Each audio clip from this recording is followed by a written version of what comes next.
شعیب شہین صاحب، آج جو آپ کا سیمینار تھا جس میں عمران خان صاحب نے خطاب کیا، اس میں آپ نے کچھ اور بھی ایکسپرٹس کو بلایا ہوا تھا. سابق فورن سیکرٹری تھے، شمشاد صاحب تھے، ایاز امیر صاحب تھے. تو آپ کو لگ رہا ہے کہ عمران خان صاحب جو ہے پہلے جلسے جلوس کر رہے تھے، اب انہوں نے سیمیناروں میں جا کے تقریریں شروع کر دی ہیں، تو وہ جو ایک ان کا بیانیہ ہے یہ کلک کرے گا اور اس بیانیے کا 17 جولائی کا جو بائی الیکشن ہے اس پہ کوئی اثر پڑے گا؟ یہ پولیٹیکل تو مجھے نہیں پتا کہ اس کا کچھ اثر ہوگا یا نہیں ہوگا، لیکن ایک بات ہے کہ وہ سیریس ڈسکشنز کو سننا چاہتا ہے. بڑے تحمل مزاجی سے اس نے ہم سب کی تقریریں سنیں، اور اس میں ایاز امیر صاحب نے بڑی کھل کے باتیں کیں، عمران ریاض نے باتیں کیں، شمشاد صاحب نے بڑی کھل کے باتیں کیں.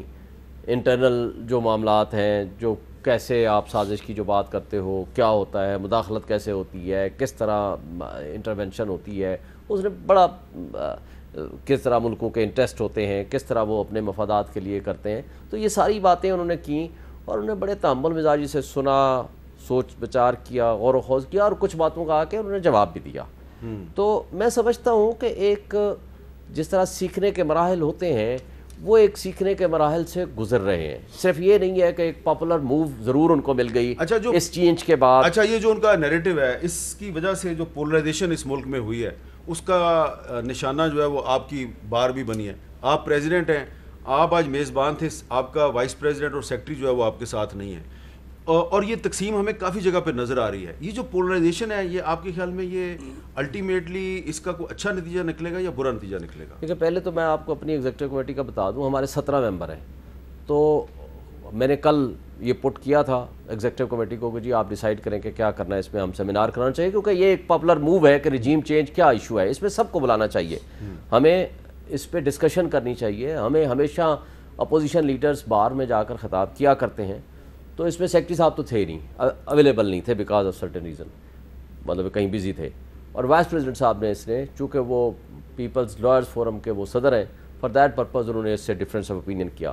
باقی سب ممبران نے اس پہ اوکے کیا، اور انہوں نے کہا جی چونکہ جب ایگزیکٹو کمیٹی کا فیصلہ آ جاتا ہے تو everyone has to obey the decision of the majority.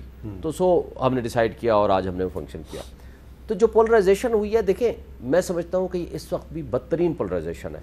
اس سے پہلے ماضی میں کہیں آپ سوشل میڈیا اٹھاؤ، کہیں بھی کرو، اس کا نقصان بھی ہے، فائدہ بھی ہے. نقصان یہ ہے کہ عدم برداشت کا ماحول پیدا ہو گیا. میں ایک نئے سیمینار کی طرف جا رہا ہوں کہ عدم برداشت معاشرے کی تباہی اور برداشت معاشرے کی بقا ہے. اس پہ میں کرنے لگا ہوں، اور انشاءاللہ ہم بڑے تمام سینئر اور سیزن لوگوں کو بلائیں گے. لیکن میں اس پولرائزیشن کی بات کروں، پولرائزیشن ایک لحاظ سے بینیفیشل بھی ہے کہ لوگ کھل کے باتیں کرنے لگ گئے ہیں، اداروں کے خلاف بھی، اداروں کے حق میں بھی، خواہ وہ فوج ہے، خواہ وہ عدلیہ ہے، کوئی یہ نہیں ہے مقدس گائے بن کے بیٹھی ہے، خواہ وہ ہم ہیں، خواہ وہ میڈیا ہے، وہ کھل کے باتیں سامنے آ رہی ہیں. لیکن کھل کے بات جو بھی کی جائے، کھل کے کرنی چاہیے، فیکٹس بالکل ٹھیک ہونے چاہیے.